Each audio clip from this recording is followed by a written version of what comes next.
Hallelujah. We are back again for another Shabbat. Shabbat Shalom. Yes, that means peace.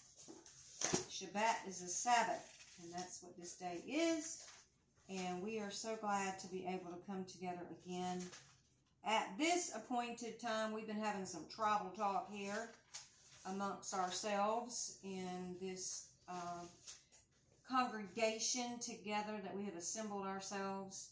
And I'm so thankful for the ones that are here in person, and I'm thankful for the ones that are listening by social media, that we use this avenue to resound in the cities and in the nations. And we are excited to delve into the word of Yahweh and continue to learn from our patriarchs that have gone on before us, that lead by example in their life, that we may learn from their situations and circumstances how we are to be able to overcome the challenges that we will face while we still have a heartbeat. And first of all, I ask forgiveness for anything I may have said or done or even thought against His will, His statutes, or His commandments. Since the last time I repented, I believe in repentance is a daily thing, because I believe that there's a reason why He says that we are to cast down the vain imaginations that tries to exalt themselves over His word, because we can have thoughts. That's an imagination.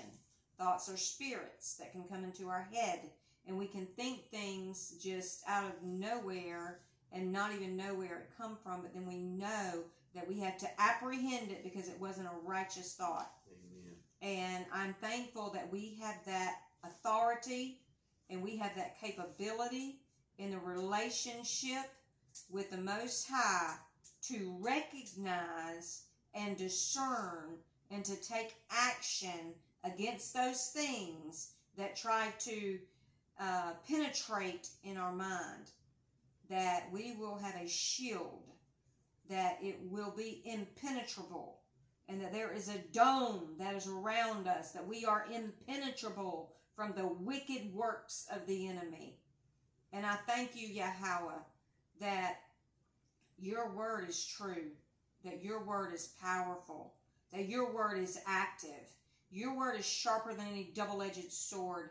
And I pray that it penetrates into the heart of every male and female, every man and woman this day, when they hear this word that is going out into the atmosphere, and that it will strike like a lightning bolt into the heart of man, and it will break asunder any stony heart, any high imagination, any ego, any pride, any lying spirit, any deception.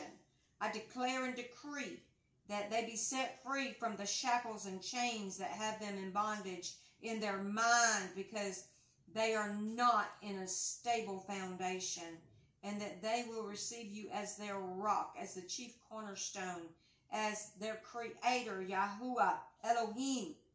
And I thank you, Adonai, that you are the Lord of Lords, and that there is none like you, that you are the deliverer, Yahushua HaMashiach, the Christ, that you are the one that shed His blood for the remission of our sins.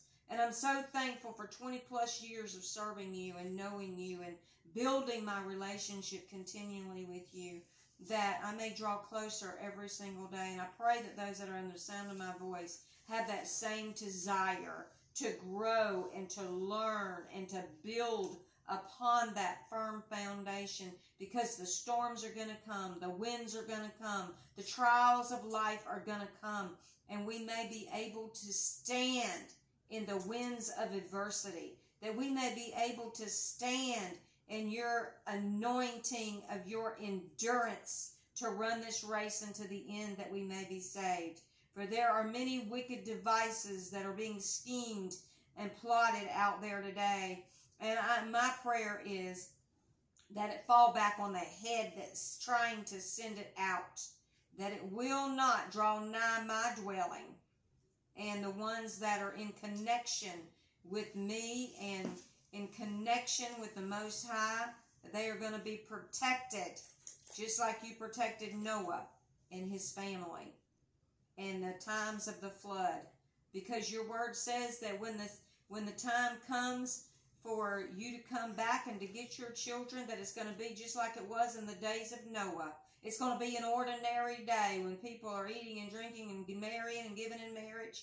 It's going to be a normal day, and then, bam, he's coming when we least expect it. It may even be in the midnight hour when we're sleeping on our beds, and we don't know, but we must be ready. We must be armed. We must be awake, and we must be watchmen on the wall, and we must be able to see when the enemy comes, whether he's in the back or the front or the sides or through any other window or door or portal or avenue. We need to be able to recognize the demonic activity that is around us so that we know how to pray, so that we know how to enter in with our arsenal of our mouth, because our weapon is in our mouth, and that we have power and authority to speak those things that aren't as though they are. And I thank you for this word today. I thank you for this message of the prayer from Esther and Mordecai. When they were faced with a life-threatening challenge, and they went to you, their Creator, the only one that they knew that could give them any kind of help, because they had nothing else to rely on but you. And that's the way it is in this time that we are in now, because there are hitmen out there. There are ones that are in battle array, that are against your chosen ones, that are against the righteous ones, that are against the Gentiles that have been engrafted into the Hebrews. There are ones out there that has a hit on their life. But I know that through your word, nothing can penetrate them, because you, Yahweh, will stand up in their life, and you will fight back with your sword and with your power and your authority. And I thank you for it in advance. I thank you for the wisdom of Mordecai and Esther and their relationship as an example that we may follow in this time and season that we're in today. In the name of Yahushua HaMashiach the Christ do I pray. All is well. Hallelujah. I tell you, we are going to go to a book out of the Apocrypha. It's been a long time since we've spoken out of one of these books. It's been a while. And I know a lot of people are not knowledgeable about this like we weren't. But you can find it in the Sefer Bible, which is an app also that you can get on your app store. You probably have to pay for the Sefer, because these apocryphal books are not going to be in there where you can view them in totality with all of the chapters that are supposed to be in them. There's only certain ones that line up with the book itself. And if you want to order a book, you can do that as well. You can go to Sefer.com, or I'm sure you can Google it somewhere and find it, but that's Cepher, okay? And that means book. Sefer means book. It has the 66 books in there with the additions of the ones that were stripped from the Bible back in the Roman period. I think it was, there is a one in the King James Version. I think it's 1860 edition, I think it was. That it has the Apocrypha in it from the King James Version. And there is one KJVA app that you can go to, but it, like I said, you have to go to the Sefer because it doesn't line up with the chapters.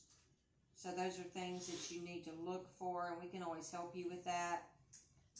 You can just contact us through social media, or you can call us at 229-498-8044, and we'll be more than glad to show you where you can get these resources that is going to expound on the 66 books. The last two messages we have spoke on the book of Esther, and I'm going to continue with this because in the book of Esther it said that when Haman was threatening to destroy the Hebrews, Israelites, through a decree, that he talked the king into writing a letter, because Mordecai, being a Hebrew, would not bow down to him, and he hated him because he didn't get the notoriety that he wanted. He didn't get the honor that he felt like he should have gotten, and he was angry about it. And so he was never satisfied about anything that he was given from the king, even though he was like second in command. He was never happy. He wanted to annihilate the Hebrews. He just had such a hatred for them. And when you read that go back and listen to those messages and you see the story. But in the additions to Esther, that is going to be in the Apocrypha books, like I said, it says Hadassah, which is the Hebrew name,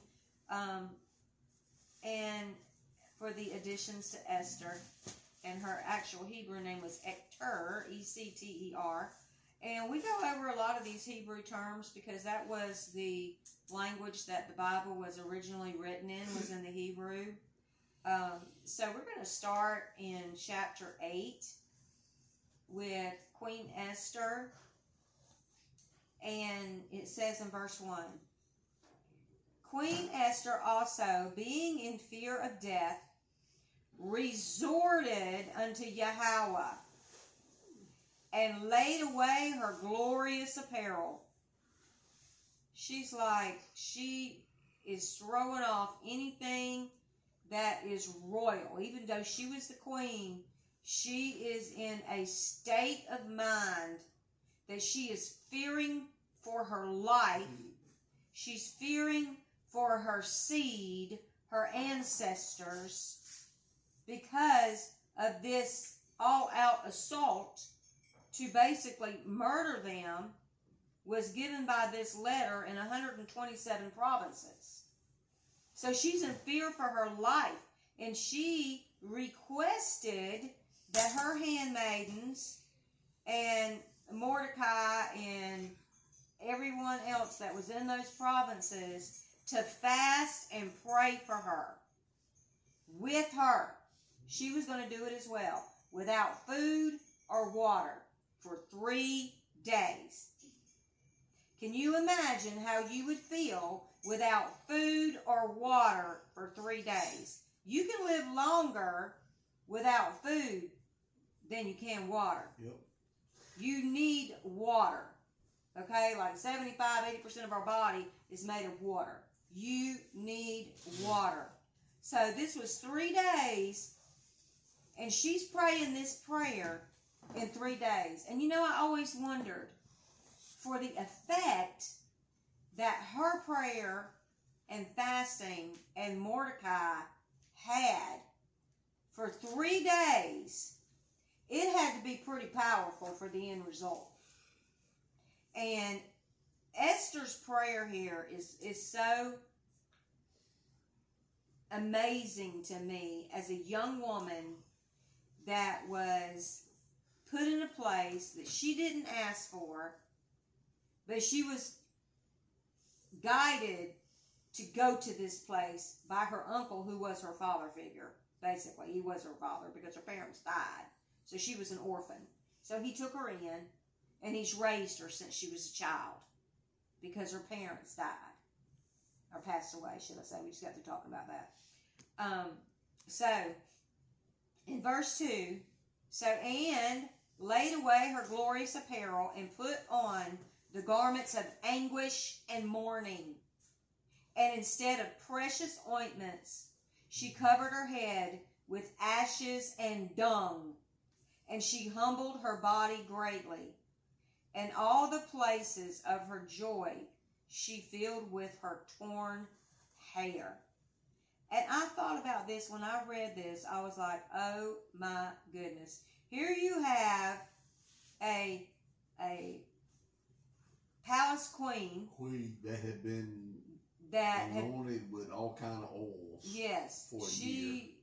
And she puts poop on her head. She went to a spa for a year before she could even go before the king. Yep. She had to prepare her body, mind, spirit, and soul.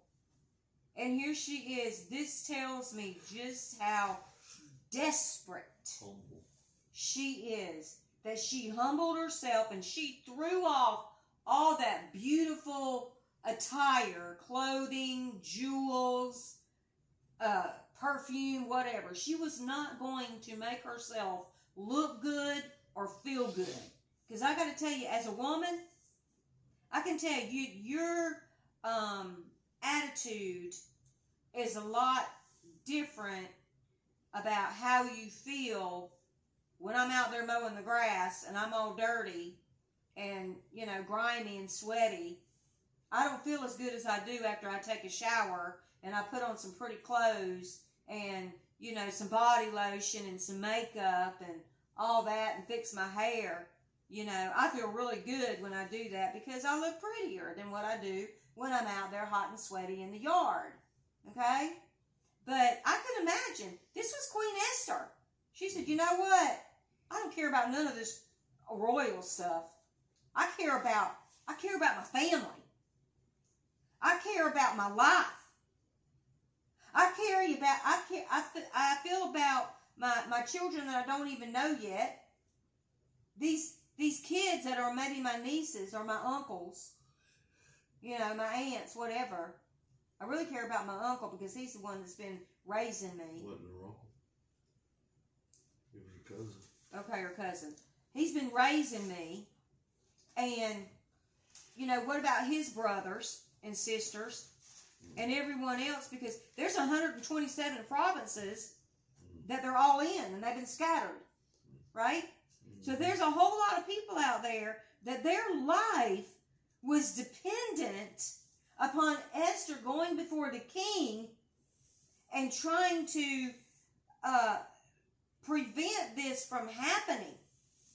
But once something was signed with the decree from the king's ring, the signet ring, nothing could be changed. It could not be altered in any way, shape, form, or fashion. That's like when you go to a notary republic and you have to have a document signed today. That would be like a king's signet ring. It is stamped, buddy, and you can't change it. It's like a divorce decree. You got to stamp that divorce decree in a court of law. So she had to go before the king. And you don't go before the king unannounced or uninvited because you could die right then and there. So not only was her life on the line, but her nation, Israel, the Hebrews, Yashrael is what the Hebrew name is for Israel. So here she is, and she says, you know what? I have got to put on my garments of anguish and mourning. When people go to funerals and stuff, what's the garment most people wear? Black, right? Black color. Yes. So that's representative of you mourning because someone has passed, right? And instead of precious ointments, she covered her head with ashes and dung. How many people are going to put doo-doo on their heads? Not me. Especially a queen. A queen. Not me. I mean, she beleveled herself. I mean, from one extreme to the other. She put doo-doo on her head. That's what dung is. Dung is doo-doo.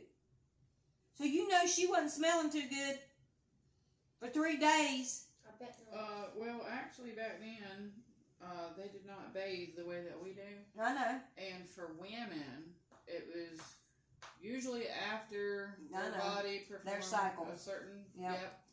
Their cycles, yeah. So she They didn't have indoor plumbing like we did. They went out to the river. She probably went a lot longer than 3 days with poop in her hair. Yeah, well, just saying. And she probably... But look at what she did. She covered her head with ashes and dung, and she humbled her body greatly, and all the places of her joy she filled with her torn hair. She pulled her hair out of her head. How many women are going to pull their hair out of their head? How many times have you said that figuratively? You would have had to go to the You make me want to pull my hair out. Yeah, figuratively we've said that. Where do you think that comes from? You would be... She was in mourning. She was grieving. That was part of her apparel, to pull her hair out. So she had some, I don't know how much hair she pulled out for 3 days. But it says right here she pulled her hair out. She was in agony. And she prayed unto Yahweh Elohim of Yisrael, saying, O Yahweh, you only are our King. Help me, a desolate woman, which have no helper but you. She said, there ain't nobody else I can depend on. I'm the queen. I'm like highest rank. I'm wife to the king. And there ain't nobody else I can go to. I need to go to the King of Kings. Because I got to go to this king, my husband. And I'm not even being invited. I still have to go by those rules and regulations. And she says, you're the only one that can help me. And when you come to this point right here, when you have this kind of relationship, you're desperate. You're in a desolate place. You ain't got nowhere else you can go to, but you know you can go to him, and he's the one that can help you. She knew this. You're the only one that can help me. She said, for my danger is in my hands.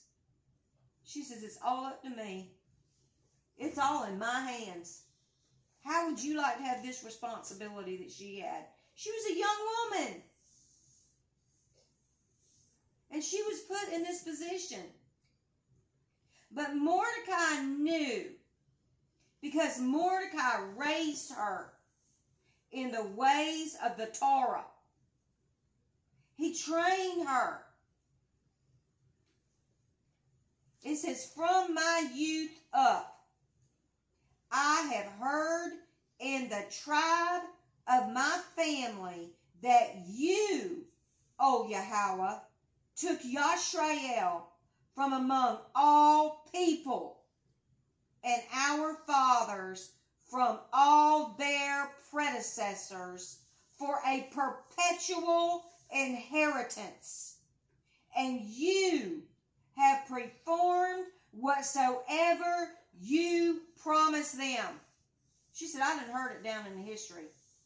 I've heard it. You have chosen Yisrael, Israel, the Hebrews, as your people above any other nation.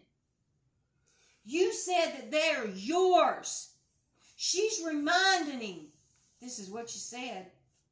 You said they were going to be a perpetual inheritance. If they're a perpetual inheritance, that means they're not going to be annihilated. They're not going to be extinguished. They're not going to be extinct. They're going to live forever. And she's reminding him of this. Oh my goodness. Verse 6. This is amazing to me. And now we have sinned before you. Therefore have you given us unto the hands of our enemies, because we worship their Elohim, their gods. That's a small e. Their gods. She's making a confession. She was living righteous, but some people in her lineage did not. They weren't righteous. So she's confessing on their behalf for that seed, for the Hebrews, for Yisrael. And she says, "Oh, Yahweh, you are righteous. Nevertheless, it satisfies them not that we are in bitter captivity, but they have stricken hands with their idols, that they will abolish the thing that you with your mouth have ordained, and destroy your inheritance, and stop the mouth of them that praise you, and quench the glory of your house and of your altar."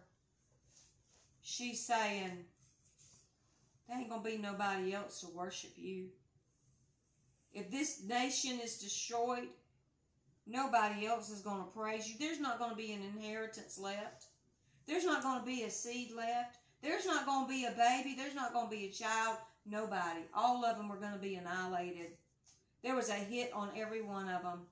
There was a bounty, and Haman was going to pay so much money to have it done.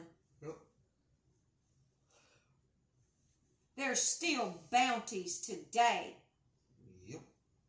against the nation of Yisrael, of the Hebrews. There is still a hit. I was talking to somebody about it today. And they were like, wow, there's so much that we have not known. He said, you need to go to the house of Israel first. You need to go to Yisrael. You need to tell them. You need to open up their eyes. This was an inheritance. It was supposed to be a perpetual inheritance. For them to live, for them to win, for them to survive. They sinned. They repented. He'll take you back as long as you're serious. That's right. You can't be playing games. That's right. You can't be compromising. Nope. He don't tolerate that. He's a jealous Yahweh. He wants you all by himself. Each one of us. That's what a relationship is. One-on-one. Commitment. That's right. A covenant. Mm-hmm. An agreement. A trustworthy agreement. Sealed when you said, I do. And when you said, forgive me. I have sinned. He sealed it with his blood. All you had to do is receive it and ask. Have we ever been that repentant that we're going to pull out our hair and put dung on our head and put ashes on our head? Have we ever been that repentant? I know I was. I didn't literally put dung on my head, but I feel like I had smut all over my face because I did things that was embarrassing and I hated myself. Yep. I can't say I pulled my hair out, but yeah, you know when you get upset and you do like this. Yeah. Yeah. I mean, I've been that. I mean, I'm ashamed telling and you. repentant before that I've. Yeah, But she was the righteous one, but she was the one that was afflicting herself to protect her family and her bloodline because she was in a place where it was up to her. What? She had the choice. She had the choice. She didn't go to the extremes like our Savior did, but it was along the same lines. She sacrificed. She sacrificed her body, you know. her spirit, her soul. She was grieving. That'd be like the Queen of England. Could you see the Queen of England doing something like that? No. Well, she's dead now. I'm talking about when she wasn't. But I'm just saying. You think they would do something like that? Oh, no. I'm not getting my hands dirty. Well, don't forget about Queen of England. What about President? Well, Just anybody in a royal position or someone that's in hierarchy. or even somebody in a church. We're not going to do like, that. you know? We're not going to do that. No, I'll even take it as far as like skip all the royal stuff because when you look at family units and the way they're supposed to be set up, the husband is supposed to be the priest and the wife is to be underneath the husband, and then you have the children. Mm-hmm. And when you look at it that way, you don't see the king pulling his hair out. No, the king wasn't pulling his hair out. Putting poo on himself. No. It sure do. You know, so when you think about things like that, the role of mothers and wives and And aunts, women, you just said women. women in general. Not to say that men don't have their role, because they do. They do. But when you look at the role of the woman and the intercession that she makes for the family, because that sacrifice, it is a little bit different than the man's sacrifice, and that's not at all taking away from husbands, dads, uncles, fathers, grandfathers, because they make sacrifices too. But whenever you look at that role in specific, it's a really eye-opening thing as a mom and a wife too. You know, it's because people look at the outside of the person, and that's what adorns them. But what has adorned Esther, to me, is what she had inside of her. The depth of relationship that she had inside of her outweighed any outward appearance that she could have had. I can imagine what she would have looked like and all that, you know, linen and gold and whatever that they wore, and even their crowns and things like that. You know what you see in the movies on well, they Star described someone her in as pretty before all that. Yeah, before all that, in royalty. But somebody usually that's raised like that, or even in that type of position, they're really haughty and high-minded, and they wouldn't belevel or go. They would think that's beneath me. I'm not doing that. But she didn't have that attitude. She didn't have that attitude. See, that because of her relationship. That speaks highly of Mordecai. Mordecai raised her. That's what she said. Her mom and dad passed away for some reason. I don't know why. It didn't say, but that was her daddy was Mordecai's uncle. So she was actually his cousin. Apparently, he was a lot older than her. Oh yeah. But you know, it speaks what kind of person he was, to take a child in like that and raise it and teach it, and that child respect him to do and trust him to do what he asked her to do. And she did, and she And recognized it. Because Yeah. she says in verse 5, "From my youth up, I have heard in the tribe of my family." So he taught So her. it was generational, because the Bible says that you're supposed to teach your children and your children's children and your children's children to the next generation. It's supposed to be continual. Otherwise, how's there going to be a perpetual inheritance? Because if you're a sinner, you ain't going to inherit it. She didn't forget where she came from either. No, she didn't. And that's a big deal to me, because when you have small beginnings or humble starts, or however people like to look at that, Right. and then you see people like in modern times, you know, you see these people that come from very small beginnings or having to start over in life, and they start becoming successful and moving their way up the ladder, or they come into a sum of money. The way people change. There is nothing wrong with having a nice home. There's nothing wrong with having a nice vehicle. There's nothing wrong with having nice clothes. She make a god of it. But if I can't be Crystal in them same fancy uppity clothes that I was in them Walmart clothes, something's wrong. That's right. That's exactly right. There is something wrong with that. If That's I can't exactly be right. Crystal stepping down out of my 2026 Tahoe that I am in my car that's, 10, 20 years old, that's not okay. If I had obtained my RN license, because careers is a really big thing, if I can't, at the end of the day, still be who I am and be Crystal with an RN behind my name, there's a problem on the inside of Crystal. That's right. That's why she confessed and said, because we have worshipped their Elohim, their gods. Yeah, they're making idols. They made idols of whatever, whether it was a literal idol or whether it was, like you said, that position, that notoriety, that ranking, whatever it is, they made it a god instead of Yahweh. And that's what she's repenting for, because they didn't follow what her tribe did. Because, at the beginning, when you first started this a couple of weeks ago,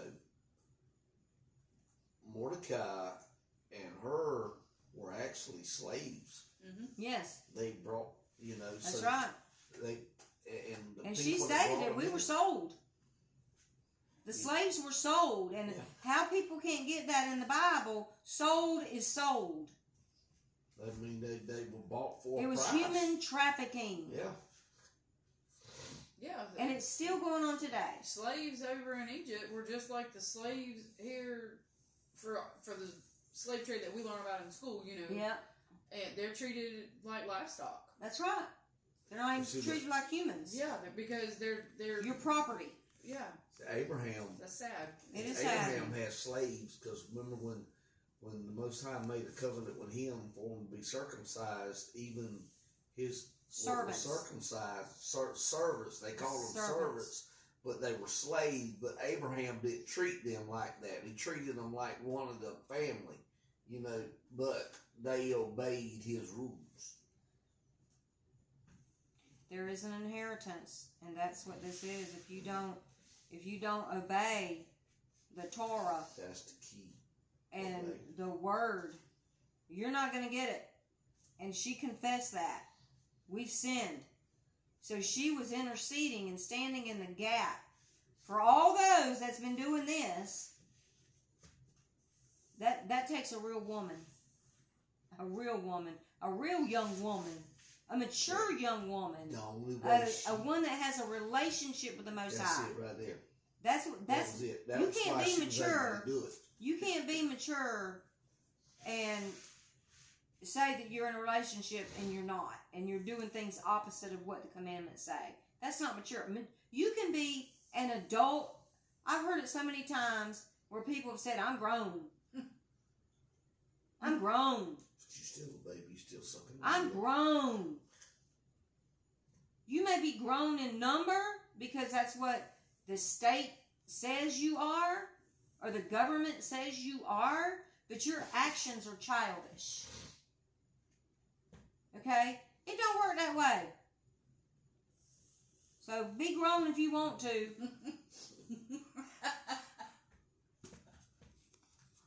It's funny, and the reason that I laughed is because I had made the statement, and I think I was talking to you the other day. I'd made the statement the other day about these people that say, "Oh, my child would never." Your child will never like they nevered before. Never say That's never. right. They will never like they nevered before. Because I promise you, your child will. They will. And you don't know that until you have your own child. And just- unless you raise them like she was raised. Like this, that's right. And even I've known people that have raised their child like that. You can't control And it. they still want to stray. When they get older, you don't. They still want to stray. You They have do. no control over that. But you know, as a parent or as a father or mother figure like Mordecai was, that he did his part. And it's that their blood is not on his hands. And that's the thing. You got to know that you know that you know we know that you ones did your that part. were raised right by this book, You know that you did your part. but they want to sow their own Well, wild and- oats, In that instance, it's a situation where It's going to be. hopefully they come back to what's Yeah. right because they learned from their mess. That's Like right. the prodigal son. That's right. Yeah. So verse 10. And open the mouths of the heathen to set forth the praises of the idols and to magnify a fleshly king forever. Yahweh, give not your scepter unto them that be nothing, and let them not laugh at our fall, but turn their device upon themselves and make him an example that has begun this against us. She's saying, I need you to reverse the curse. I need you to reverse the curse Make him an that has been example. sent out. Make it fall on him. Boy, did he. His wicked devices and schemes, let it fall on his own head, and did it not. After Haman. This prayer was answered because Haman got hung on his own gallows Not that he only had him, built to try to kill Mordecai. But his 10 sons got And it his too. 10 sons. That's exactly right. Y'all go back and listen to the messages. The last 2 messages. Go back and listen to them. So, verse 12. Remember, O Yahweh, make yourself known in time of our affliction, and give me boldness. She's saying, okay, I need you to do this through me. That's what she's saying.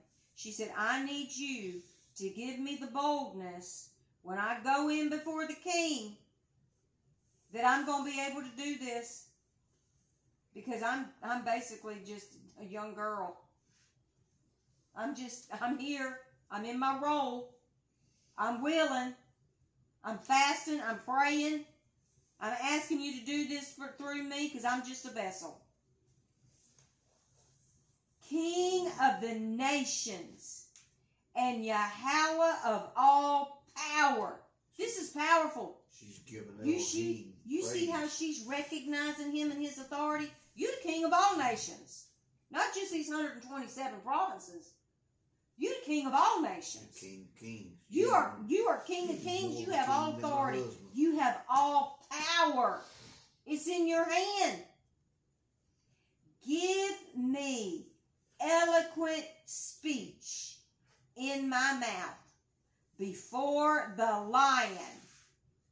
Turn his heart to hate him that fights against us, that there may be an end of him and of all that are like-minded to him. See, they have an alliance. It's not just Haman. He's got ones that are Confederates that are right there with him. Mm-hmm. I think his wife and daughter were 2 of them. But you know, his wife was smart enough to tell him, you fight against Mordecai, you lose. She was wise. She was wise enough to. She recognized that. They knew that the Most High, Yahweh, had worked in miraculous ways in the past. It's been proven time and time and time again. They always had a way of escape, the ones that were righteous. But she's saying here, and we were talking about this when we were having tribal talk ourselves, give me eloquent speech. That's her conversation. Whatever is coming out of her mouth, she's saying, please let it please the king.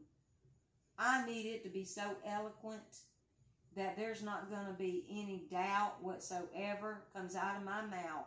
It's going to be received. It's going to be accepted. And she says in verse 14, but deliver us with your hand and help me that am desolate and which have no other help but you. Isn't that how she started out? You're the only one. You're the only one that can help me. There ain't nobody else that can help me. I have no other resource. At the beginning, she says that she, in the very first verse, she resorted. When you resort to the one last thing, but it wasn't the last thing for her. He was the first thing. She didn't have no other. She had access to a lot of stuff being the queen. But she had to have access granted to go to the king. They had a law that they had to abide by in that castle, in that palace. They had laws and standards that they had to go by, and that was it. There wasn't no grace that was given majority of the time. You would be hanged. It ain't like us. You know, we go in our bedroom, which is our chamber, and we both go in there. At that time, the queen, which was the king's wife, was not allowed to come in his chamber until he told her she could. That's right. The men had their house and the women had their house. They were different houses. They didn't live in the same house at all. Until, like you said, until they were asked. In verse 15, you know all things, O Yahweh. You know that I hate, listen to this, I hate the glory of the unrighteous and abhor the bed of the uncircumcised and of all the heathen. She's saying, I hate these sinners too. I hate these evil people. You hate sin. It's okay to hate sin.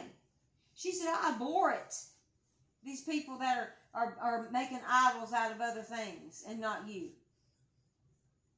You know my necessity, for I abhor the sign of my high estate, which is upon my head, in the days wherein I show myself, and that I abhor it as a menstruous rag, and that I wear it not when I am privately by myself. She's saying, I don't want to wear this crown on my head. She says, I don't want to be in this glorious estate. I don't want to be paraded around with a crown on my head, because I'm humble. I'm meek. I don't want this. She didn't want it. She said she abhors it. She hates it. Because she felt like that wasn't who she was. She knew that's wasn't who she was. Can you imagine how this young lady felt? What her role was? But she had to be put in this role for such a time. And a lot of times we're in positions and jobs and in relationships that we don't understand why we are in that role that we're in. But we got put in that role. And learning from Esther and her position, it wasn't about Esther being queen. It was about the process that she had to go through to get to the place of authority, of high ranking, to be used as a vessel to save a nation. She was handpicked. She was. She was handpicked. Just like the Most High handpicked Mary to carry Christ to birth, He picked her to save His people. He sure did. And don't tell me Christ, a woman cannot be used.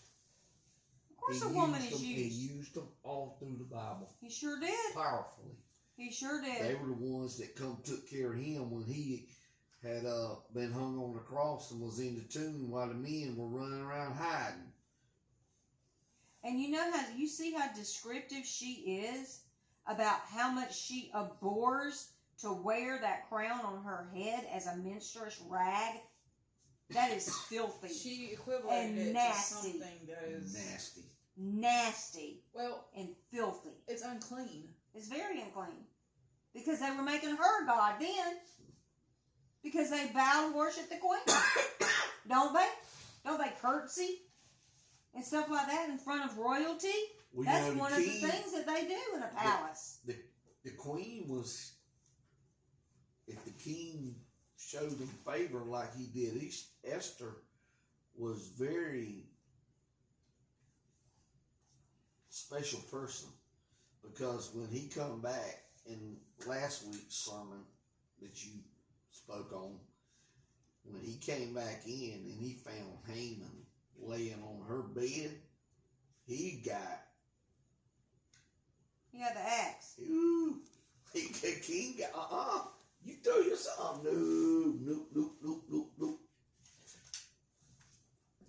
And in verse 17, and your handmaid, this is another biggie, your handmaid has not eaten at Haman's table, and that I have not greatly esteemed the king's feasts, nor drunk the wine of the drink offerings. Because why? Because they had a dietary standard that they were to go by, and they knew that these feasts, that there was unclean animals that was going to be there to be partook of, and that they were offered to pagan gods.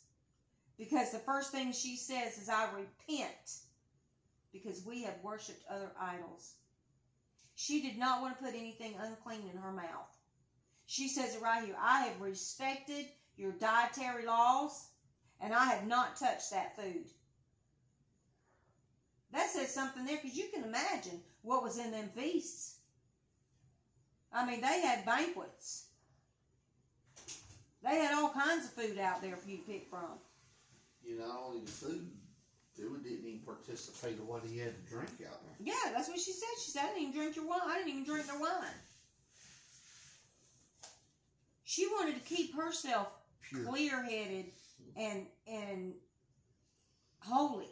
Hear from the Most High. She didn't want to be tainted in any way from the environment that she was placed in. Just like Joseph. Just exactly like Joseph. When he was made second in command to Potiphar.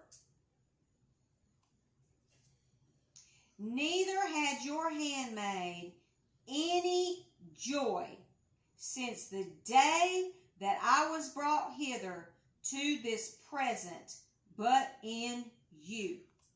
She said, I ain't enjoyed not one day of this. I ain't enjoyed not one day of this. I've done this because my daddy, Mordecai, instructed me that this is what I needed to do. And she obeyed. She was a young lady that obeyed her parent.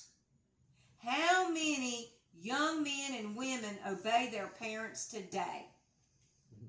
That's one of the scriptures that's with a promise that you are to honor your mother and father, that your life would be long.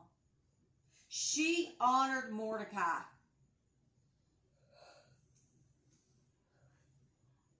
And she says, since the day that I was brought hither to the present, but in you, O Yahweh Elohim of Abraham,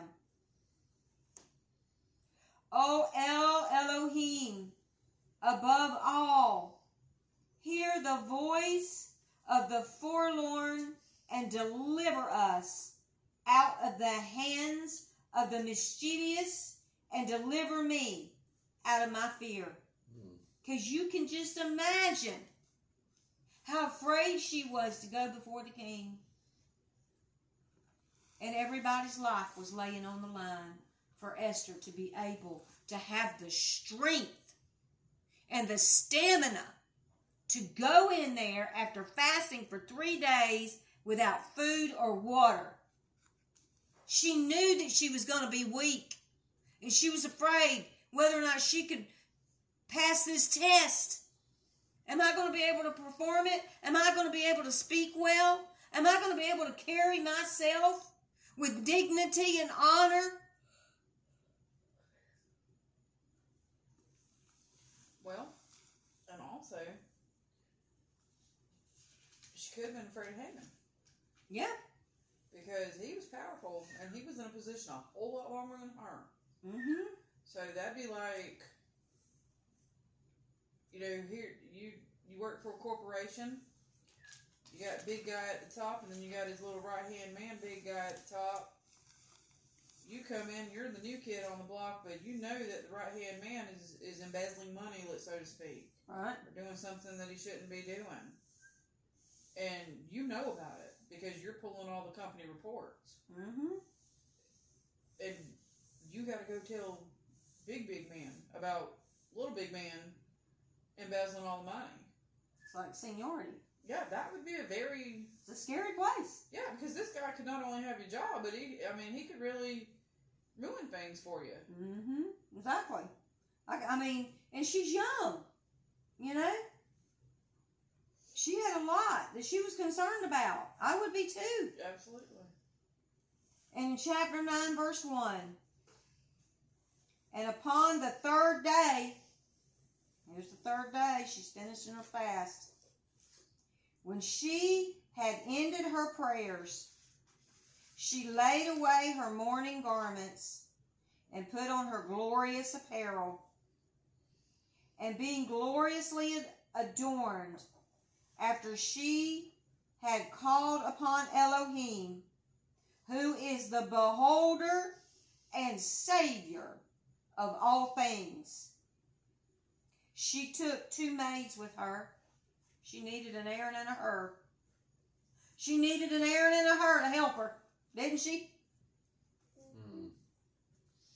And upon the one she leaned as carrying herself daintily, and the other followed, bearing up her train. Could you imagine what that looked like? Sounds like a bridal gown, doesn't it? Yeah, trying to wedding dress. Yep. And she was ruddy through the perfection of her beauty, and her countenance was cheerful. That fasting even changed her appearance. And very amiable. She was humble.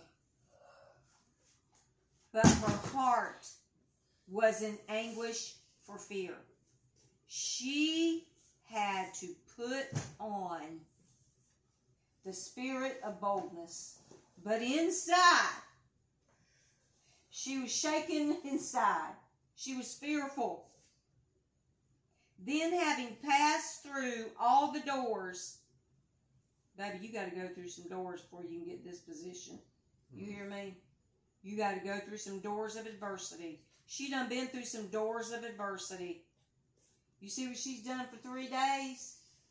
She went through some doors. She stood before the king, who sat upon his royal throne, and was clothed with all his robes of majesty, all glittering with gold and precious stones.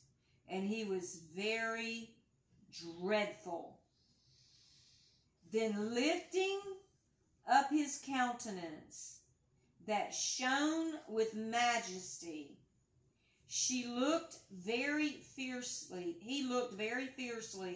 upon her, and the queen fell down and was pale and fainted and bowed herself upon the head of the maid that went before her. She passed out. She fainted. She passed out. She was weak. She was weak. She had fear. She just couldn't make it. But listen to this.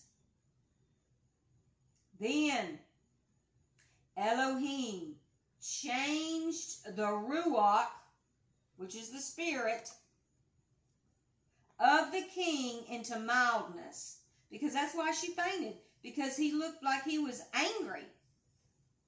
He looked angry because she had the authority, she had the audacity to come before him, and she wasn't asked. So that's why she fainted. And the king took her in his arms till she came to herself again, and comforted her with loving words, and said unto her, Esther, what is the matter? I am your brother. Look at that. I am your brother. Be of good cheer. You shall not die. Though our commandment be general, come near.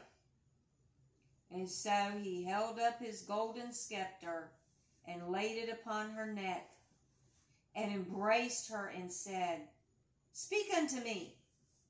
Then said she unto him, I saw you, my Adonai, as an angel of Elohim, and my heart was troubled for fear of your majesty. Do you know who she saw instead of the king? She saw the King of Kings. That's who she saw. Because he says, I am your brother. Do you see that? That was a transformation right there that the Most High made with the king to let her know, baby girl, I'm right here. I'm right here with you. You have nothing to fear. He embraced her. He embraced her. He spoke to her with loving words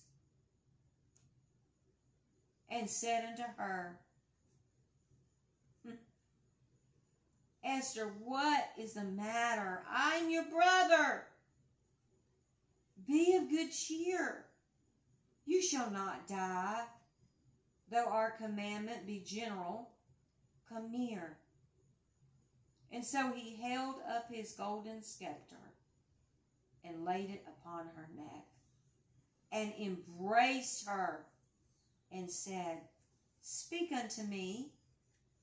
Then said she unto him, I saw you, my Adonai, as an angel of Elohim, and my heart was troubled for fear of your majesty. For wonderful are you, Adonai, and your countenance is full of grace. And as she was speaking, she fell down for faintness. Then the king was troubled, and all his servants comforted her. Then said the king unto her, What will you, Queen Esther, and what is your request? It shall be given you to the half of the kingdom. And Esther answered, If it seem good unto the king, let the king and Haman come this day unto the banquet that I have prepared for him. Then the king said, Cause Haman to make haste, that he may do as Esther has said. So the king and Haman came to the banquet that Esther had prepared. So all this took place before she went to the king to ask him about having the banquet. And then the rest of these chapters kind of reiterate the same thing that what happened in the book of Esther. But now go to chapter 14, and we're going to close it up here with Mordecai. Chapter 14, verse 20. And Mordecai wrote these things and sent Sephram and to all the Yahudim, that's the tribe of Judah, that were in all the provinces of the king Achashverosh, both nigh and far. These were the letters, books, letters, ciphers. That's what those are. To establish this among them, that they should keep the 14th day of the month Adar, and the 15th day of the same yearly. This was to be a yearly feast. It was called the Feast of Esther. As the days were, the Yahudim rested from their enemies, and the month which was turned unto them from sorrow to joy, and from mourning into a good day, that they should make them days of feasting and joy, and send portions one to another, and gifts to the poor. This was in the month, the 12th month. What do they have now that sounds very similar to this feast? Christmas. They call it Christmas, don't they? Mm-hmm. I was saying that they do. What are they doing? It says right here, they're going to give gifts to the poor, right? And they're going to send portions one to another. They're going to give gifts one to another. Look at this. You see how they mess up everything. They adulterate it. You see that? That was supposed to be the Feast of Esther. It's called the Feast of Purim. Purim. When you go back to the book of Esther, it says the Feast of Purim. That they were to do yearly, the Hebrews, from the tribe of Judah, the Yehudim, that's what it says, Yisrael, they're supposed to keep this feast yearly. It was a king's feast.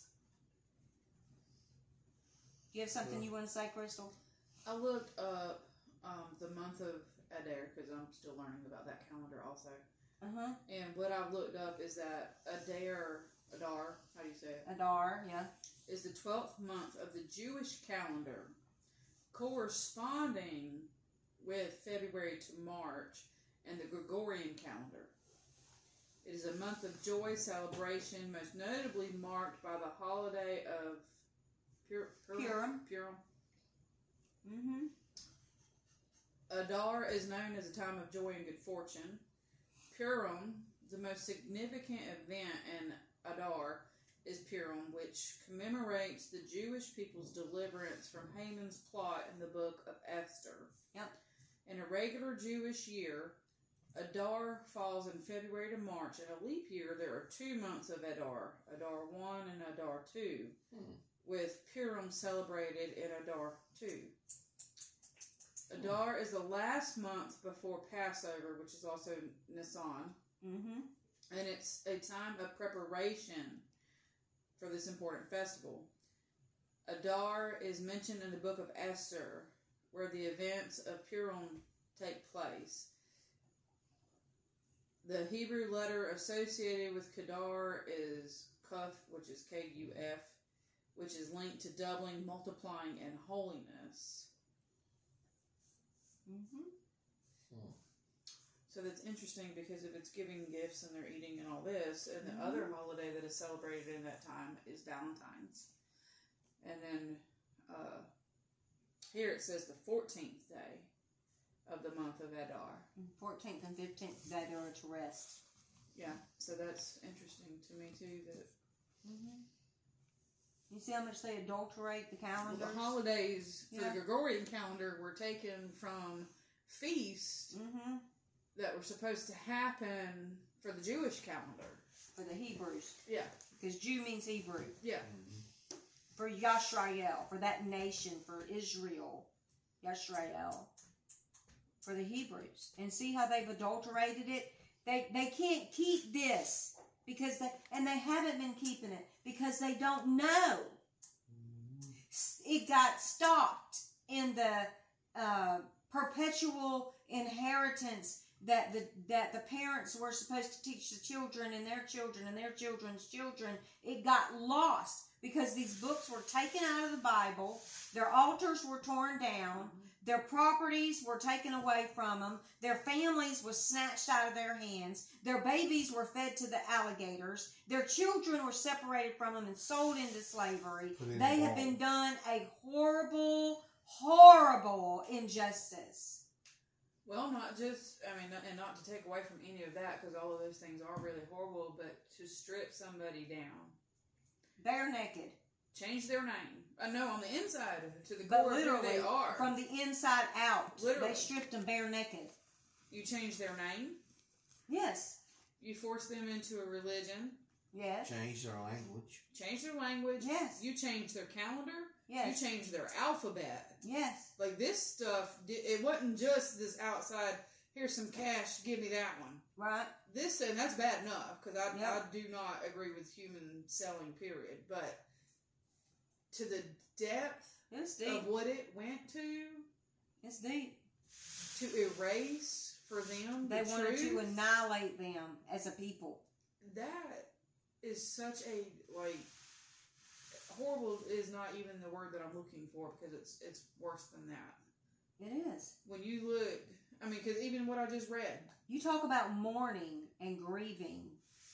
Inside, when I read this word and I know the horrible things that has taken place, and how you cannot even feel any remorse. Because today, when I was speaking to a Hebrew about it today, out in the marketplace, and every time I get that opportunity, and I can look at them eyeball What's that, son? to eyeball, and I looked at this gentleman, and I told him, I said, I want to personally apologize to you for the sins of my ancestors. Mm-hmm. Because I don't know what my ancestors did to yours, but I'm sure all the way back to the 4th generation, they've done something to your people. And I ask forgiveness for that. Mm-hmm. Because it brings tears to my eyes. Because when I read things like this, and I read the passion and the pain and the perseverance of it all. But as we heard last week, the reign of the Gentiles is over. I am a Gentile engrafted in. I have to go by the same laws that the Hebrews were assigned to do as a Gentile engrafted in, because there are Gentile Hebrews too. That's what she was praying for. She was praying for the Gentile Hebrews that had gone and worshipped the other idols and the other gods. I'm not of that seed of Abraham. I'm of the seed of Japheth. What did Apostle Michael say in his last message we listened to Wednesday night, that there's Hebrews out there that are going to get it with the rest of the heathen. Because they're disobedient. Because they're sinners. Yeah. They haven't repented. Yep. And some of them find out the truth, they want to get hardy about it. And do you know that And there was that's a wrong, Hebrew, too. this man's wife said that today to me.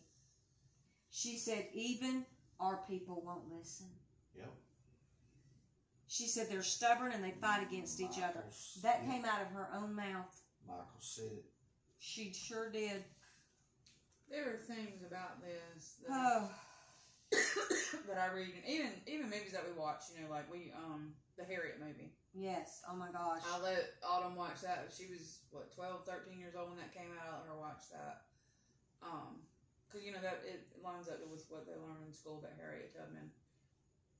And then we see movies like Alice that was based on a true story. You see movies like Yes. Woman King with Viola Davis, and even these movies don't really put justice No, they don't. on what happened. And I know there has been scenes in certain movies that have made me physically sick to my stomach, like that Yes. disgusted, Yes. or been so angry that I'm like, shut it off. Like Yeah. I am furious to shut it off. Mhm. Because it angers me to know that people were treated this way. It's terrible. So now, It's just terrible. also as a Gentile believer grafted in and repented for what happened on both sides of my family, because I'm a combination here. It makes me happy to know. Yes. I'm not gonna lie. Like, it makes me nervous for the time period that we live in, because I have children and they're small. Right. When they're young and they don't necessarily know and understand yet. But when I look at somebody, you know, when I look at a man like Michael, and when I look at members of his congregation and just other people, it makes me happy to know Yes. that they are going to be blessed. That Yes. they're no longer, that time for them, because it's still today, Yes. that time for them is Yes. ending, Yes. and that it is over. Yes. Yes. And I'm thankful, and I think I can speak for everybody in this room. I'm thankful that we were woke up. Yes. Not half asleep, Yes. Oh not my knocked goodness. out asleep, but that we were Yes. truly woke up, and that it was Yes. put into us to learn the truth. Yes. And because when you know better, you do better. That's right. And that we Yeah. were woke up, because I would never. I think about my little boy, both of them, 8 and 3. and how much I love these children.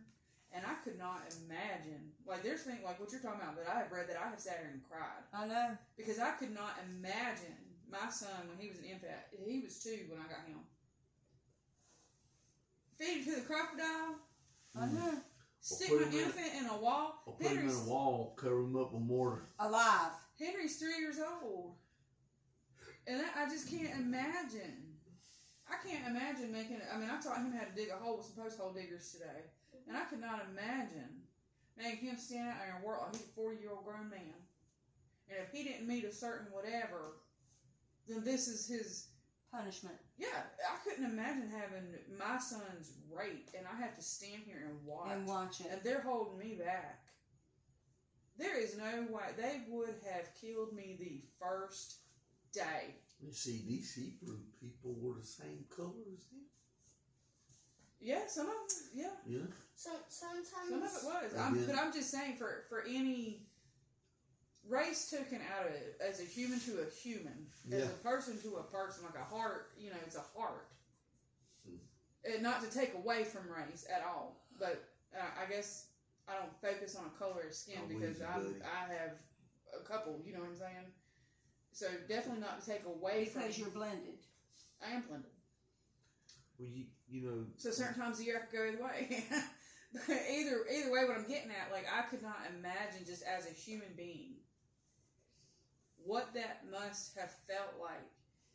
And then for them, in particular, for it to go all the way from ancient biblical times to today's time. That's a long time. Like, it may not be quite to the severity that it was here because, quote unquote, slavery has ended in the States and this and that, whatever. It hasn't. Truth be told, It hasn't. if you put my husband and a well put together black man in the same room, which one do you think will rank first? Jacob. My husband. Mm-hmm. Yeah. That is still an And unfair. even for a job position. That's what I'm talking about. If you put them in the same room together with the same credentials and the same experience, Mm-hmm. he is more likely, statistically more likely, because he's white. Because we've been programmed. Statistically more likely Yep. to obtain a higher position. You see, I mean, I've worked jobs where there were people that were way less educated than me. Or than the black lady, I'll just say it like it is, the black lady that I worked with that was more educated than me and more experienced than me. And then you had me, then you had the other girl, and the other girl was who got the promotion. Mm-hmm. That's a thing. It's a thing. And those things, the held down and the stigmas, I wouldn't even want to raise my sons with a type of a stigma. I would not want somebody to look at my 8-year-old little boy and my little 3-year-old little boy and think blonde-headed and blue-eyed, and this one's mousy brown hair and brown-eyed, and he gets sunburnt, bless his heart, and think, because they're little white boys, that they're hateful. Because they're not. My kids are not hateful children. So there's an automatic presumption that comes. And it is so wrong. And things like that, even in today's time, absolutely disgust me. I didn't mean to interrupt. Slavery's still going on now. Me and Michael talked about it. Yep. Yeah, NBA, holding people down. Well, no, the NBA, football, NFL, baseball, especially the NFL, football, and basketball. Well, They're look at using the them for music their industry. talents. Just they're raping them. They're raping them because of their talents. They're paying them, But they're raping them. but if they don't do what They're they tell them to controlled. do, they're controlled. Mm-hmm. They are in a controlled Well, environment. look at the music industry. It's the same Yeah, way. and Look at Beyonce. look You know, at Jay-Z. And if they don't get sold out, and they try to, they. Okay, let's go on to verse 23. And the Yehudim undertook to do as they had begun, and as Mordecai had written unto them, because Haman the son of Hammedatha the Agagite, the enemy of the Yehudim, there's still enemies out there, y'all. Yeah. There's enemies Enemies, enemies. They hate the tribe of Judah. They hate Yashrael. They hate them. They want to take them out still. Had devised against the Yahudim to destroy them, and had cast Pur, that is the lot, to consume them and to destroy them. But when Esther came before the king, he commanded by Sephram that his wicked device, which he devised against the Yahudim, should return upon his own head, and that and he and his sons should be hanged on the gallows. Wherefore they called these days Purim, after the name of Pur. Therefore, for all the words of this Sefer, and of that which they had seen concerning this matter, and which had come unto them, the Yahudim ordained and took upon them and upon their seed, the seed of Abraham, Isaac and Jacob, and so on. It's that seed, it's that bloodline. And upon all such as joined themselves unto them, so as it should not fail, that they should keep these 2 days according to their writing and according to their appointed time every year. That means we should keep it too, because we join to them. And that these days should be remembered and kept throughout every generation, every family, every province, and every city. And that these days of Purim should not fail from among the Yahudim, nor the memorial of them perish from their seed. Then Esther the queen, the daughter of Abichalael, and Mordecai the Yahudi, wrote with all authority to confirm the second Sefer of Purim. And he sent the Sephrim unto all the Yahudim, to the 127 provinces of the kingdom of Achashverosh, with words of peace and truth, to confirm these days of Purim, and these appointed according as Mordecai the Yahudi had, and Esther the queen had enjoined them, and as they had decreed for themselves and for their seed, the matters of fasting and their cry. And the decree of Esther confirmed these matters of Purim, and it was written in the Sefer. Now you tell me, that prayer that Esther prayed, and the fasting, and the crying, and the weeping, and the mourning, it hit Yahuwah's ear. And he acted. No doubt. Can we do the same thing? It all come down to obedience. Well, she was selfless. We could. She was selfless. She was so humble, and you know, their example of relationship, not only as a family, to take in someone that lost their parents and train them up and raise them in that kind of manner, that is such a blessing, because you never know when that might happen in your family. When you might be in a position where something like that happens, and you may have to take someone in under your wing and train them. That Debbie lady. Because, yes, I met someone, again, a couple of weeks ago, that this is a woman that's in the position of Mordecai, and she's having to raise her granddaughter.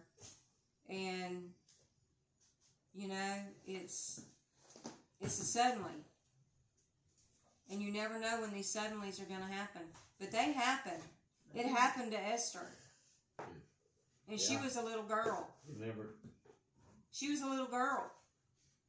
She didn't know what was going to happen in her life as an adult. She didn't know that she was going to have that position as a queen and be expected to do what she was expected to do. Because he told her, do you think you're going to escape this because you're the queen? You're of the seed of Yashrael also. Just because you're the queen, you're not going to escape death. Don't think because of your position. Don't think because of your position that it can't happen to you. So he brought that to her recognition to let her know, how do you know that you're not here for such a time as this? And that's what happened. Well, she was in that time, in that place, right when she needed to be. Right when she needed to be. And I'm thankful. I'm thankful for her lessons. I'm thankful for her example and the truth that she showed inward and outwardly. And the beautiful relationship that she had. May I be a woman like that. May I be a woman like that. I'm going to be a Mordecai. And may I be used in that capacity. Because that's a tough thing to pray for, because you don't know what you're going to have to go through. But I can tell you right now, I've been through a lot of stuff that's been very challenging and very hard, but I only went to the only one I knew that could help me. Amen. He is my resort, my only resort. And he's the one that helps. So, if you're listening to this message and it's touched your heart in some way, and there may be some gods that you've been serving, whether it's pride or lying or adultery or fornication or backbiting or slandering or unforgiveness, insecurity, low self-esteem, whatever it is, and you're letting that voice outride the voice of your Creator, Yahuwah Elohim, then I say that you need to confess that, like Esther did on the behalf of her seed and her family. She asked forgiveness because they had served other idols and worshipped him, and they turned from him. But she only turned to you, Yahweh, the one and holy, true God that there was. The one that she was raised up to know. And she learned about the standard of living and how to live a righteous life, and what to bow down to and what not to bow down to, what to serve and what not to serve. And that's what she learned. She learned how to do it. And she did it. She did it by faith, and she did it by prayer, because she needed to ask for boldness. And she needed to ask that she would have eloquent speech. Yes. And that the Most High gave that to her. Yes. Because it was granted, and she moved with authority. Yes. And she moved with power because she prayed for it. Yes. And that's exactly what you're going to have to do. You're going to have to learn to have that kind of relationship and how to maneuver in the challenges that you're going to face. Because we have an enemy. All of us has an enemy. As long as you're righteous and you're obedient, trust me, you have an enemy. You have someone that hates you. You have someone that wants to annihilate you and take you out, so that you don't have breath to praise the Most High and to magnify Him and to glorify Him for who He is. You can be rest assured you have an enemy. Yes. And it is my prayer that you recognize that today. Yes. And you confess your faults. You confess your sin. And give everything to Yahweh, because He's the only one that can handle it. There's no other power in this world that can handle it. He's all powerful. He's the King of all nations, as you heard tonight. And if you've done that, we celebrate with you. contact us here at 229-498-8044 or through social media. Message us, and we will be more than glad to celebrate with you, to disciple you if you don't have a home church. We welcome you to come here and continue listening by the way of social media. And the vision here at Seed Time and Harvest International Ministry Incorporated is to plant seeds into the heart of every male and female, that seed would germinate and produce an abundant harvest. For the laborers are few and the fields are white unto the harvest. Let us pray to the Lord of the harvest to bring in the laborers for the kingdom, and that would be you, every man, woman, boy, and girl. We need you all to come in, just like you heard about Esther's story. She was a young woman. You're never too young to learn, and you're never too old to learn.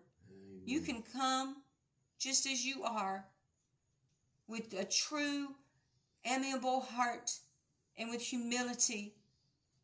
And the King of Kings will extend his scepter, and he'll give you grace, and he'll allow you to enter into his chamber, and he'll be able to show you a love that no man or woman in this earth can show you, but he can. I can guarantee it, because I've lived it for 20 plus years. I've lived it. I've experienced it. These words have gotten up off of these pages and walked in my life. I am a living, breathing miracle. And you can be too. Shalom.